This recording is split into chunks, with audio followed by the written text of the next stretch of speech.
नासिक ते वाक़िए अपडेट कंदासीं। सुप्रीम कोर्ट अदालती सुधारनि बाबति केस जी ॿुधणी सूमर ताईं मुलतवी करे छॾी आहे।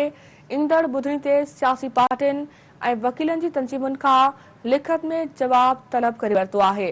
अदालत तरफ़ां अदालती सुधारनि बाबति बिल ते पार्लियामेंट कार्रवाई जो रिकॉर्ड पेश करण जी हिदायत पिणु कई वई आहे। सुप्रीम कोर्ट तरफ़ां केस जी ॿुधणी लाइ फुल कोर्ट जी दरख़्वास्त ऐं जस्टिस मुज़ाहिर नक़वी खे केस खां अलॻि करण जी दरख़्वास्त बि रद्द कई वई आहे। चीफ जस्टिस रिमार्क सिंधे चयो त अदलिया जी आज़ादी बुनियादी हक़ आहे। अदलिया जी आज़ादी बाबति ही मुनफ़रिद नोयत जो केस आहे। कंहिं बि जज ख़िलाफ़ रेफरेंस अचण जी का बि क़ानूनी हैसियत नाहे। कानून साज़ी बाबति वफ़ाक़ जूं कुझु हदूं बि आहिनि। अवां खे नासिन अहम ब्रेकिंग न्यूज़ ॾींदा हलूं। सुप्रीम कोर्ट अदालती सुधारनि बाबति केस जी ॿुधणी सूमर ताईं मुलतवी करे छॾी आहे। ईंदड़ ॿुधणी ते सियासी पार्टियुनि ऐं वकीलनि जी तंज़ीमुनि खां लिखत में जवाब तलब करे वरितो आहे। इन हवाले सां तफ़सील राब्तो कयो आहे इस्लामाबाद में सिंध न्यूज़ जे ब्यूरो चीफ गोहर कांग्रेस सां। गोहर अपडेट कजो, ॿुधणी सूमर ताईं मुलतवी कई वई आहे।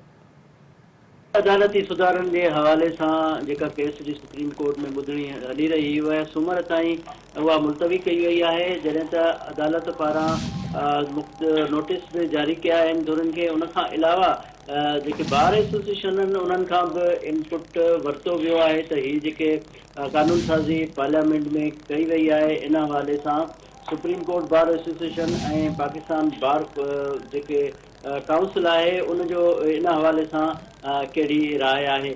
जॾहिं त अॼु जे ॿुधणी दौरान चीफ जस्टिस रिमार्क्स ॾींदे चयो आहे त कानून साज़ी जो अख़्तियार मुतलिक़ जेका वफ़ाक़ी फ़हिरिस्त आहे उन जूं जेके हदूं आहिनि उहे बि क़बूल करणु घुरिजनि। जॾहिं त फेडरल रजिस्ट्रेटिव लिस्ट जे सेक्शन 55 जो बि जाइज़ो वठणु घुरिजे त सेक्शन 55 में छा तफ़सील आहिनि ऐं जेका आइन ऐं कानून साज़ी जो जेको दाइरो हूंदो आहे उनजी जेका लकीर आहे उहा ॾाढी हसास हूंदी आहे। ऐं जॾहिं त जेका कानून साज़ी या आइन जी जेका इंटरप्रिटेशन आहे उहो सुप्रीम कोर्ट ई कंदी आहे। चीफ जस्टिस जो वधीक चवणो त आम कानून साज़ी आहे ऐं इन में न सिर्फ़ु अदलिया जी आज़ादी जो मामिलो आहे ऐं ॿिए तरफ़ ज़ाहिर आहे पार्लियामेंट खे बि जेकी कानून साज़ी जो अख़्तियार आहे